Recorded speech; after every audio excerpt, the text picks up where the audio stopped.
여러분 안녕하십니까? 식스센스의 출발합니다. 수요일장 양대지수 다행히 장중 저점을 딛고 상승폭을 키워내면서 빨간불로 마감했습니다. 3월도 얼마 남지 않았죠. 단 2거래일 남겨져 있는데요. 오늘도 중소형주 개별 테마주에 집중이 됐고 종목별 쏠림 현상이 나타났습니다. 과연 4월 달에도 2차 전지 위주의 시장이 이어질지, 그동안 소외되어 있던 분들은 이제는 어떻게 수익을 내봐야 될지 고민되실 것 같습니다. 오늘 두 분과 함께 알아보도록 하죠.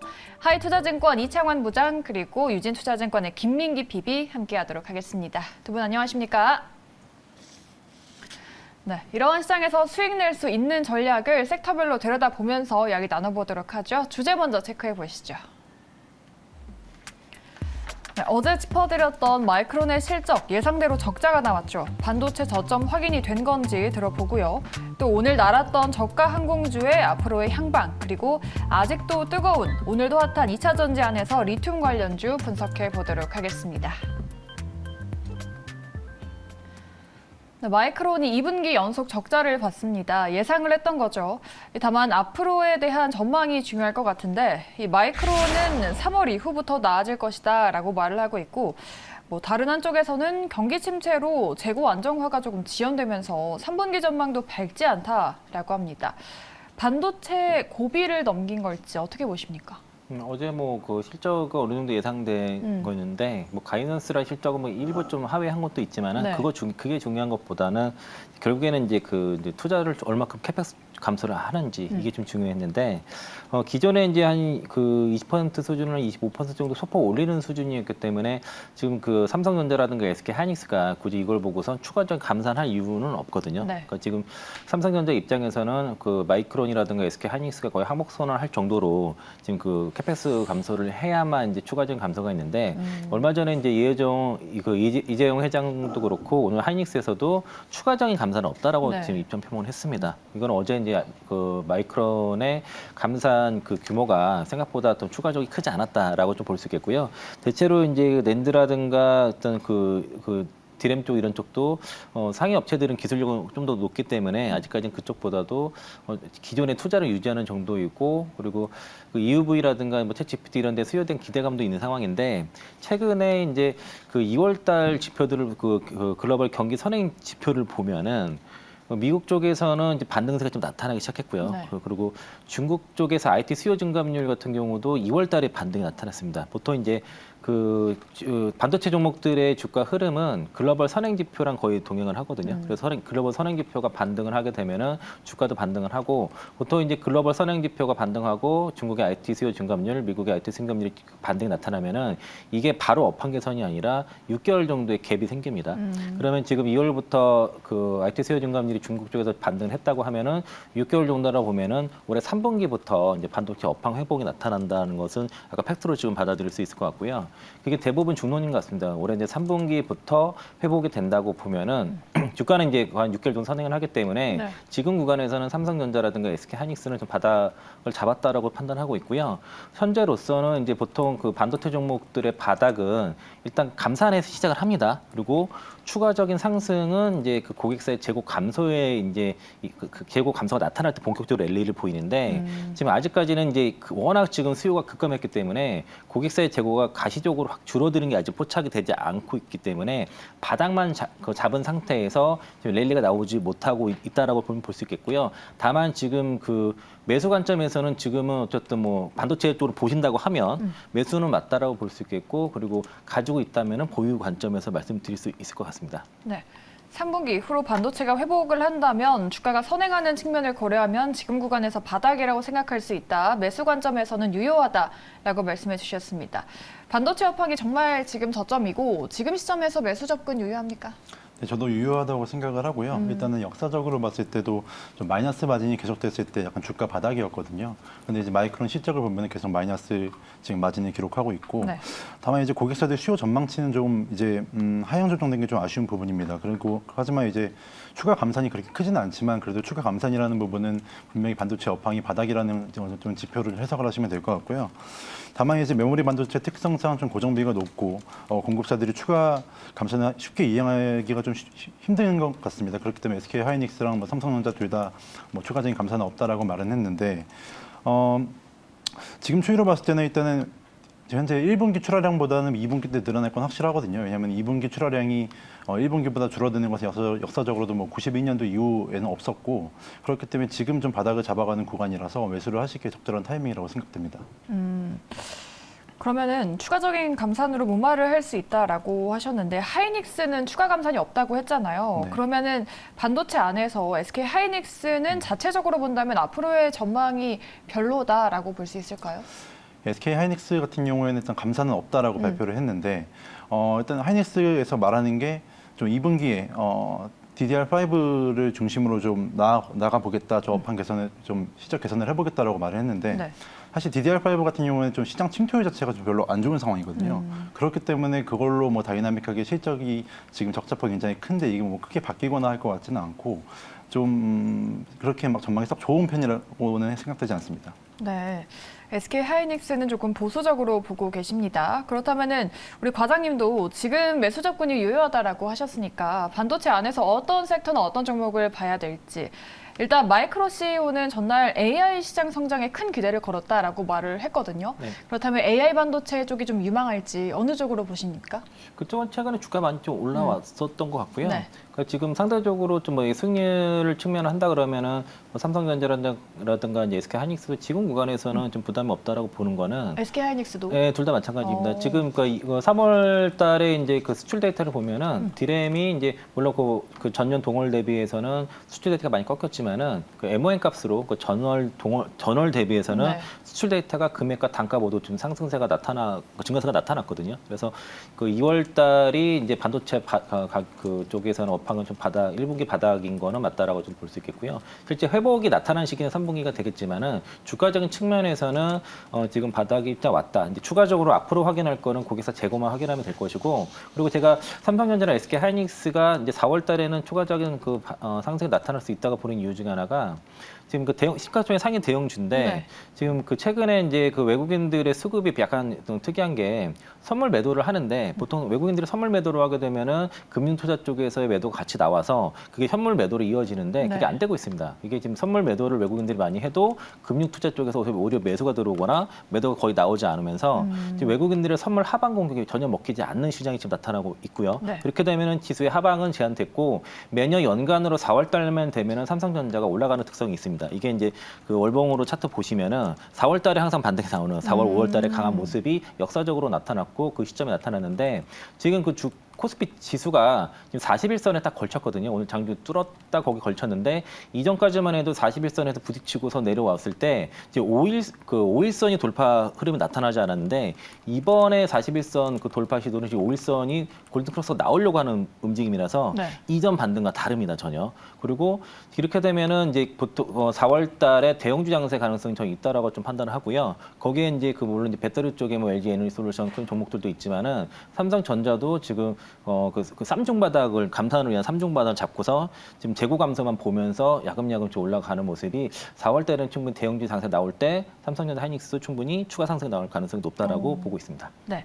그렇다면 역사적으로 지금까지 4월 달에 삼성과 하이닉스가 올랐던 특별한 이유가 있었나요? 그 보통 1월에서 이제 3월까지는 개별 종목 장세가 두드러졌을 거고요. 아. 그리고 나서 이제 그게 그 끝나고 나서는 이제 그 어느 정도 차익 매물 나오고 대형주 장세가 이제 4월 달에 나오고 그러면서 이제 5월 달에는 이제 그 셀인 메이라고 해서 좀 조심해야 되는 장세가 보통 5월 달에 나타나는 게 역사적으로 반복됐었습니다. 알겠습니다. 4월 달에 역사적으로 봤을 때 삼성과 하이닉스 대형주 위주로 상승이 나왔다. 참고를 해보도록 하고요.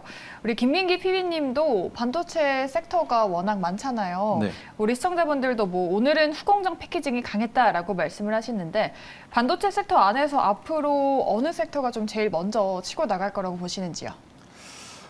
어디가 먼저 치고 나갈지에 대해서는 솔직히 말씀을 드리기 좀 조심스러운데 개인적으로 좀 유망하다고 보고 있는 반도체 섹터는 전력 반도체 섹터가 좀 있습니다. 네. 기본적으로 전력 반도체는 가전제품에도 사용이 되고 뭐 전장, 뭐 전기차에도 사용이 되는 부품인데 최근에는 뭐 테슬라 로봇에도 활용이 된다 이런 기사들도 많이 나오고 있고 기본적으로 가전제품에 대한 수요가 이제 중국의 리오프닝으로 인해서 조금 더 회복이 되고 이렇게 안정적인 매출처를 확보한 다음에 그 다음에 이제 전기차에 들어가는 전력 반도체에 대한 시장이 좀 더 커지기 시작하면은 그쪽 관련 부분에서도 한번 주목해 보시는 게 좋을 것 같습니다. 네.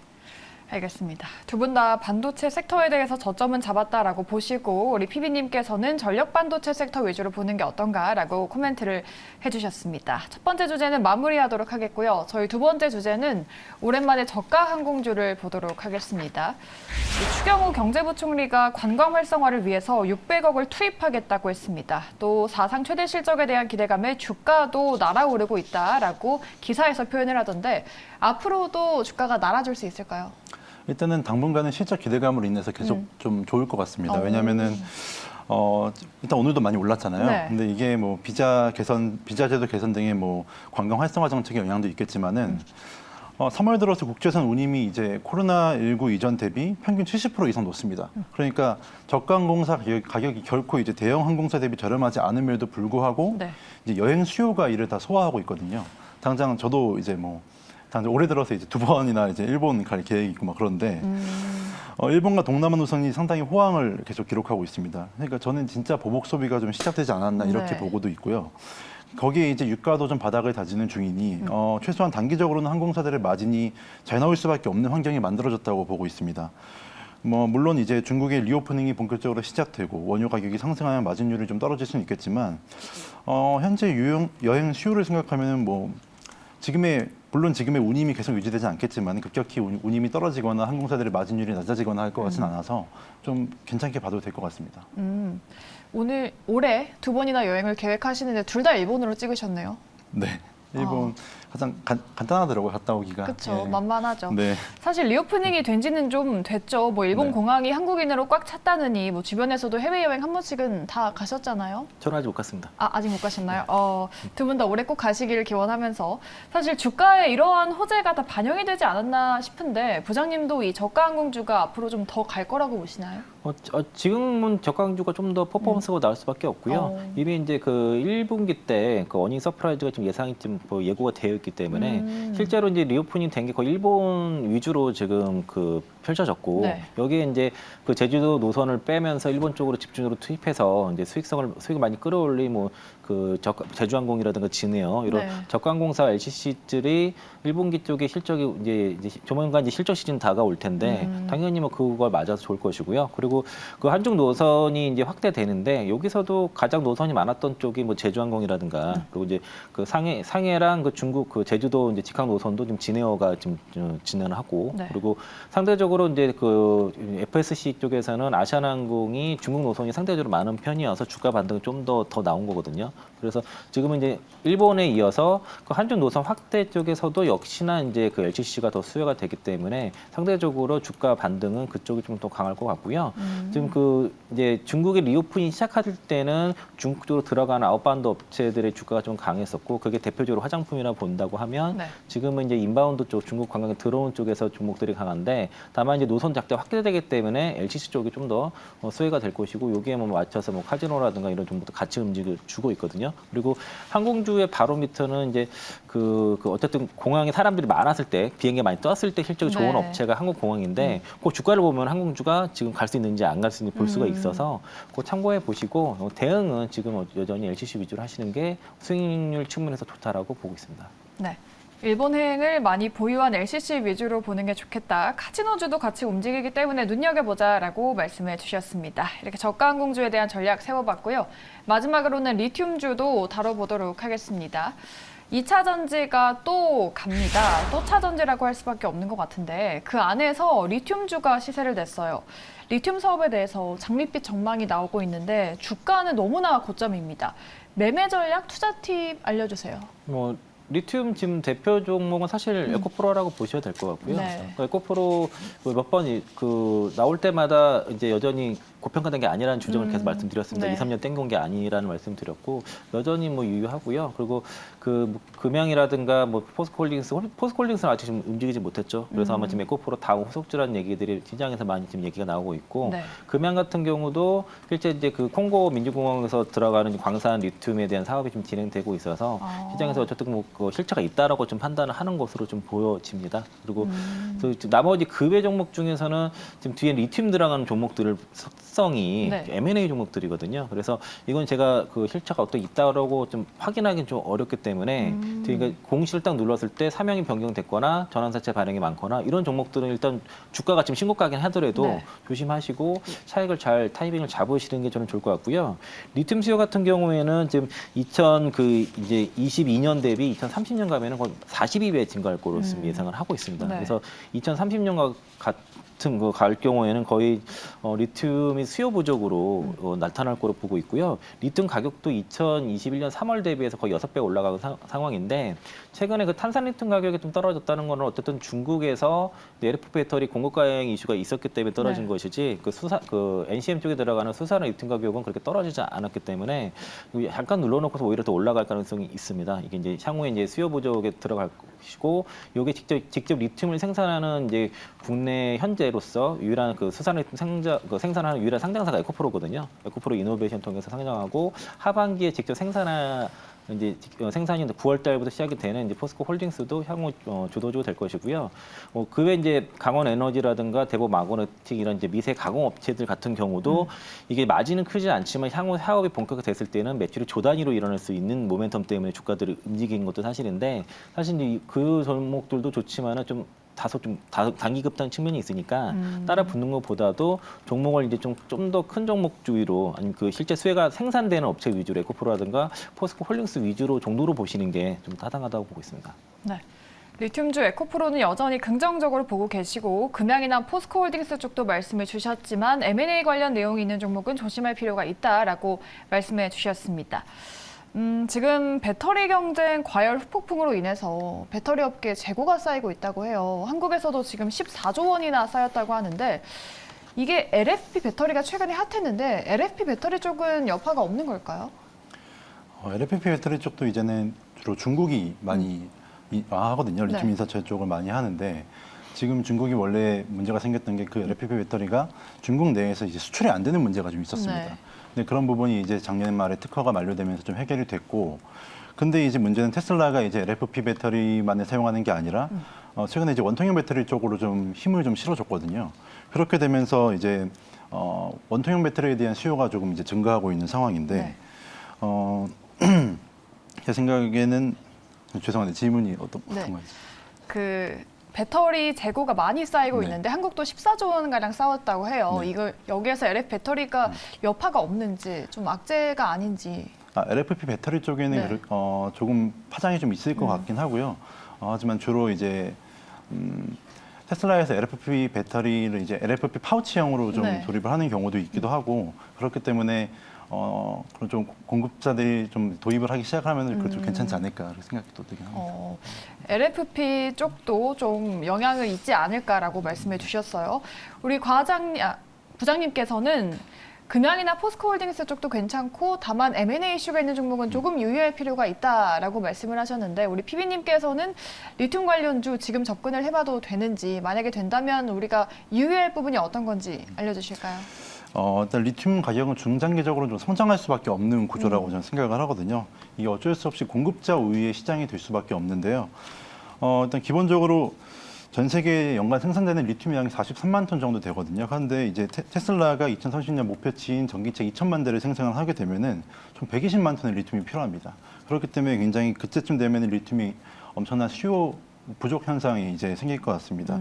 그렇기 때문에 리튬 관련주들의 전망은 중장기적으로 좋을 수밖에 없는데, 아까 말씀하셨듯이 이렇게 약간 무분별한 관련주 투자보다는 좀 실제로 리튬 광산이나 염호에 투자를 하고 있고 꾸준한 캐파 증설과 그런 계획을 갖춘 대형주들을 위주로 좀 플레이하시는 게 좋을 것 같습니다. 그러한 대형주 어떤 게 있을까요? 대표적으로 좀 배터리 밸류체인을 좀 탄탄하게 구축하고 있는 이제 포스코홀딩스 같은 것들을 좀 좋게 보고 있는데요. 같은 의견이시네요. 네, 같은 의견입니다. 네, 알겠습니다. 두 분 다 리튬 관련주를 본다면 좀 안정적인 대형주 위주로 담아가는 게 좋겠다. 포스코홀딩스를 두 분 다 집어주셨습니다. 참고를 해보시면서 리튬주 앞으로의 향방을 눈여겨보시면 될 것 같습니다. 이렇게 섹터별로 종목과 전략을 세워드렸고요. 이제 더 자세하게 개별주로 들어가서 내일장 주가 전망 들어보도록 하겠습니다. 오늘장 특징주 만나보시죠. 네, 오늘 20% 넘게 급등했던 후성, 그리고 양매수가 들어오면서 3% 넘게 오른 기아, 마지막으로 상한가로 마감한 BGF 에코 머티리얼즈 체크해 보도록 하겠습니다. 네, 후성이 뚜렷한 큰 호재가 없었지만 외국인의 대량 매수와 함께 바닥권에서 장대 양봉을 보여줬습니다. 후성이 2차 전지의 다음 상승 타자가 될 수 있을까요? 두 분의 의견 열어보도록 하죠. 네, 후성은 둘 다 노를 주셨습니다. 2차 전지가 워낙 순환매가 돌고 있어서 다음 타자가 궁금했는데 후성은 아닌가요? 오늘 뭐 특별한 호재가 있는 건 아니었고 네. 얘기는 뭐 그 이종우 조달청장이 뭐 어제 이제 후성 방문했다 요거 이슈가 있었는데 네. 사실 요거보다도 그 전액 관련 이슈가 있었지 않나 싶고요. 그 LF 배터리를 이제 그 LG 에너지 솔루션이 이제 그 LG전 공장에서 이제 투자를 하기로 했는데 그 ESS 쪽으로 이제 투자하고 전기차용으로도 개발한다고 했는데 이게 LFP 배터리에는 그 리튬 이온과 그 첨가제가 더 많이 들어가거든요. 네. 거기 그렇게 되면은 이제 그 어떤 성능의 안정성을 위해서 그 많이 들어가게 되는데 같이 용액도 같이 증가하게 되다 보니까 지금 그렇게 되면 그 전액에게 원료가 되는 전해질을 생산하는 업체들도 당연히 이제 그 수요가 증가하겠죠. 네. 오늘 그래서 엔캠이라는 종목이 급등했던 것도 그렇고 호성도 전액 종목들이 같이 다 동반 상승한 게 그 LFP 배터리 확대에 대한 얘기가 아닐까라고 저는 개인적으로 이렇게 보고 있고요. 호성 같은 경우에는 어쨌든 그 동사 갖고 있는 그 육불화 인산 리튬 같은 경우가 이제 올해부터 캐파 확장을 해서 2040년까지 현재 6,000톤에서 10,000톤으로 일단 증가를 돼서 아마 2024년도부터 아마 실적 모멘텀이 있을 것으로 예상이 되고요. 네. 다만 이제 후성 글로벌을 물적 분할을 했기 때문에 그러니까 그 후성 글로벌이 IPO를 반드시 해야 됩니다. 이게 이제 그 PF로부터 이제 그 투자를 받았기 때문에 이게 반드시 상장하는 조건이 들어가 있거든요. 그래서 이게 5년 내 기업 공개를 못하면은 지금 그 콜옵션으로 행사돼서 다시 사들여야 되는 그런 조건이 있기 때문에 반드시 상장을 해야 됩니다. 근데 지금 주가가 지난번에 이제 물적 분할을 했다고 해서 급락했을 때 딱 거기까지 올라갔습니다. 그래서 여기서 추가적으로 그서 상승을 한다고 하면은 그 물적 분할이 없는 것처럼 되는 상황이 되기 때문에 저는 그 말은 안 된다고 보고 있고요. 오늘 이제 워낙 거래량 터지고 시세가 나왔고 엔캠도 그렇고 그 관련 종목들은 세게 올라갔기 때문에 내가 추가 상승 나오겠지만은 그걸 여기서 추세적인 상승으로 보고서 따라붙는 것은 좀 좋지 않다라고 말씀드리겠고요. 그리고 2차 전지 쪽이 주도주의 자리를 놓지 않고 있는 상황이고 그리고 충분히 좋은 종목들도 더 있기 때문에 네. 굳이 후발주 오늘 단기급등 나왔다고 쫓아갈 필요는 전혀 없다라고 말씀드리겠습니다. 네, LFP 배터리 확대에 대한 이야기가 나오면서 후성과 엔캠이 같이 급등하지 않았나. 다만 후성 글로벌에 대한 IPO 리스크가 있기 때문에 노를 주셨습니다. 엔캠도 같이 급등이 나왔는데 그렇다면은 엔캠은 괜찮을까요?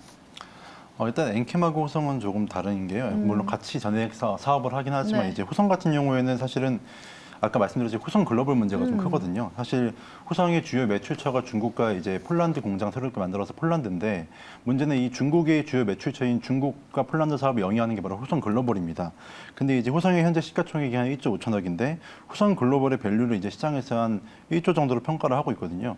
그렇기 때문에 만약에 후성 글로벌이 상장을 하게 된다면 후성의 적정 가치는 더욱 내려갈 전망이고 그렇기 때문에 좀 더 지금 엔캠보다는 좀 더 보수적으로 후성을 접근해야 되지 않나 싶습니다. 네, 후성 같은 경우에는 아무래도 IPO 이슈가 있기 때문에 두 분 다 보수적으로 접근을 해야 된다라고 말씀을 해주셨습니다. 후성에 대한 두 분의 의견은 노로 일치가 됐고요. 다음 종목은 기아를 체크해 보도록 하겠습니다. 기아가 대형 전기차죠. EV9을 공개했습니다. 자율주행 시작과 함께 기아의 주가도 우상향을 이어갈 수 있을지 의견 들어보죠. 네, 기아는 예스로 일치했습니다. 기아 주가가 연초부터 꾸준하게 상승을 했고 증권사들은 10만 원 이상의 목표가를 제시를 하더라고요. 기아를 지금 시점에서 들어가도 되는지 좀 중장기로 봐야 될 종목인 것 같은데 9만 원을 뚫을 수 있을지 궁금합니다. 전 중장기적으로 봤을 때 충분히 지금 매력적인 투자차라고 생각되는데요. 일단 EV9이 공개됐는데 스펙만 봤을 때 굉장히 매력적인 차라고 생각됐습니다. 국내 기준 뭐 1회 충전 10km 수도 굉장히 500km로 괜찮은 상태인데 일단은 그 CRMA가 발표된 초안을 보면 이제 보조금이나 뭐 유럽 내 조립에 대한 내용이 아직은 없습니다. 그렇기 때문에 뭐 기아 자동차 입장에서는 크게 타격이 아직까지는 없어 보이고 특히나 EV9 같은 경우에는 주로 타겟이 미국 시장이거든요. 또한 2024년부터는 미국에서 생산을 하기 때문에 미국 IRA법에 수혜를 입을 것으로 예상이 됩니다. 근데 뭐 자율주행 같은 경우는 사실 제 개인적으로는 완벽한 5G 인프라 이전에 논하는 것은 사실 시기상조라고 생각이 되긴 하지만 현재 EV9에 도입된 이제 뭐 자율주행 레벨 3 정도는 운전자 입장에서 상당히 매력적인 보조 수단으로 될 수 있거든요. 근데 또 이제 미국 시장을 중심으로 기아가 이제 약간 전기차 시장을 맞이해서 확실한 스텝업을 할 수 있는 기회를 마련했다고 저는 개인적으로 평가하고 싶고요. 경쟁 모델을 보면 뭐 테슬라 모델 X나 뭐 리비안, 뭐 아로네스, GM의 험머 대비 좀 가격 경쟁률도 갖췄거든요. 그렇기 때문에 굉장히 차 자체가 잘 나왔고 또 가격 경쟁률도 있기 때문에 미국 시장을 중심으로 좀 크게 성장하지 않을까 싶습니다. 손 놓고 운전할 수 있다는 게 되게 호카한 것 같은데 기사에서도 다들 EV9이 아빠들이 안달난 차다, 뭐 아빠 차라고 부르던데 우리 아빠 입장으로서 좀 매력적인 차입니까? 뭐 가격이 문제죠. 가격이 워낙 비싸기 때문에. 아, 얼마인가요? 그때 한번 제가 7,200부터 시작한다고 네네. 말씀드렸던 게 있는데 가격이 아직 착하지는 않습니다. 네. 이제 보조금을 좀 받아야 될 것 같고 지금 이제 EV9이 이제 이 GMP 플랫폼에서 만들어진 두 번째 차량이고요. 그래서 그 전기차 플랫폼으로서는 뭐 지금 상당히 그 완성도를 갖췄다는 평가를 갖고 있는데 일단은 지금 요 신차 모멘텀들을 앞으로 이제 기아가 올해 좀 출시를 많이 하기 때문에 네. 하반기를 갈수록 신차 모멘텀을 갖고 있어서 주가적인 추가적인 뭐 상승을 가질 수 있다고 보고 있고요. 다만 이제 82,000원대부터 대략 87,000원 여기까지가 이제 강력한 매물대가 있어가지고 이 매물대 돌파하는 데는 시간 좀 걸릴 것 같고요.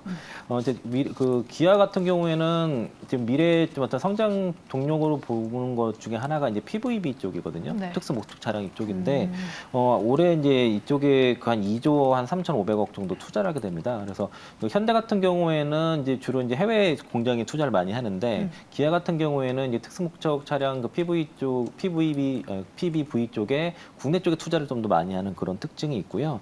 대부분 이제 공장에 이제 그 공장 증설과 신제품 개발 쪽에 투입을 많이 하게 돼서 이쪽에 이제 어떤 니치 마켓을 기아가 새롭게 좀 들어가지 않을까 싶고 동사가 2030년까지 이제 그 PVV 브랜드 목표 그 전 세계 1위를 좀 목표로 하고 있어서 아마 현대차와는 조금 다른 그런 차별성을 가지고 좀 회사가 좀 앞으로 바뀔 거라고 좀 보고 있고요. 네. 이제 이쪽으로 성장하기까지 사실은 그 전기차 플랫폼으로 무조건 가게 되면 노조의 반발이 워낙 크기 때문에 이게 생산 대수도 막 허가 받고 증설을 하게 되는데 네. 이런 그 PBV 쪽은 그 노조의 어떤 저항을 좀 덜 받는 쪽이라고 좀 보여져서 아마 그 현대차보다는 기아의 주가 움직임이 좀 더 탄력적인 가능성이 더 높다고 보고 있습니다. 현대보다는 기아가 더 탄력적일 것이다. 네. 네, 두 분 다 기아에 대해서 긍정적으로 중장기적으로 좋게 보시지만 주가적으로는 매물대 돌파에 대한 부분이 관건이라고 코멘트를 더해 주셨습니다. 저희 마지막은 BGF 에코머티리얼즈 보겠습니다. 삼성의 사돈가라고 하던데 KNW 인수를 통해서 반도체 특수가스 시장에 뛰어든다고 합니다. 앞으로의 주가 전망은 어떨까요? 네, BGF 에코머티리얼즈는 나뉘어졌습니다. 삼성이 가스 관련 자회사가 없어서 이제 BGF와 협력하려는 게 아닐까 싶었는데 아무래도 사돈가니까요. 주가는 오늘 상한가를 기록했는데 여기서 더 갈 거라고 보시는 거죠? 단기적으로 조금 더 수급이 붙지 않을까 생각은 되는데요. 일단은 삼성전자와의 협업이 좀 예정되어 있다고 좀 조심스레 추측을 할 수 있겠습니다. 기본적으로 지금 국내 반도체 업체들이 좀 소재를 좀 내재화하려는 동향이 좀 강해지고 있거든요. 삼성 또한 이를 위해서 좀 친인척 기업이라고 할 수 있는 BGF 그룹이 반도체 소재 사업과 좀 협력을 할 것으로 예상이 되고요. 이렇기 때문에 확실한 수요처와 공급처가 생기는 것이기 때문에 BGF와 삼성전자 입장에서도 되게 나름대로 매력적이라고 판단할 수 있겠습니다. 근데 이제 BGF 에코머티리얼즈가 좀 KNW를 인수하면서 사업에 진출을 하게 되는 건데 KNW의 계열사인 플로어링 코리아가 이제 좀 그 고부가 가스를 생산하는 기업이거든요. 근데 이제 국내에서 유일하게 생산 공장을 보유하고 있고 좀 안정성이 확보되어 있습니다. 이 상황에서 이제 삼성전자 협력 관계가 강화된다면 앞으로도 좀 좋은 전망을 기대해 볼 수 있지 않을까 싶습니다. 네. 만약에 내일 상한가가 풀리게 된다면 그때는 차익 실현에 나가야 되는지 아니면 거기서는 추가 매수에 나가야 되는지라는 질문이 들어왔어요. PB님이라면 어떻게 하시겠어요? 저라면 일단은 차익 실현을 먼저 하고요. 그 다음에 좀 상황을 지켜보다가 추가적으로 매수를 다시 하든가 그런 식으로 대응할 것 같습니다. 알겠습니다. 부장님도 같은 의견이실까요? 아니 안 봐야 됩니다. 그러니까 내일 올라가면은 매도 네. 의견을 드리겠고요.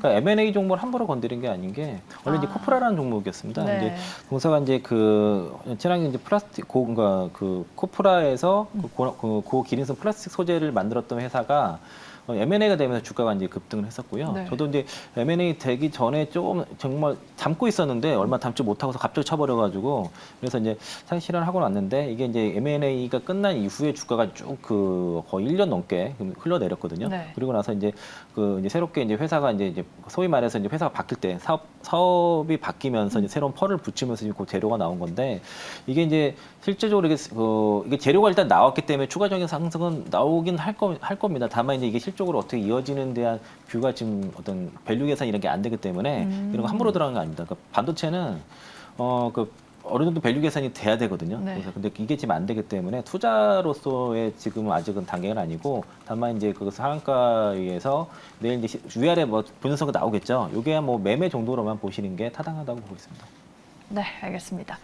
부장님은 재료가 나와서 추가적인 상승은 가능하지만 실적으로 이어질 수 있을지에 대해서는 지켜봐야 된다라고 말씀하셨습니다. 이렇게 두 분의 다양한 의견을 들어봤고요. 여기서 보내드리도록 하죠. 하이투자증권 이창원 부장, 유진투자증권 김민기 PB와 함께했습니다. 두 분 고맙습니다.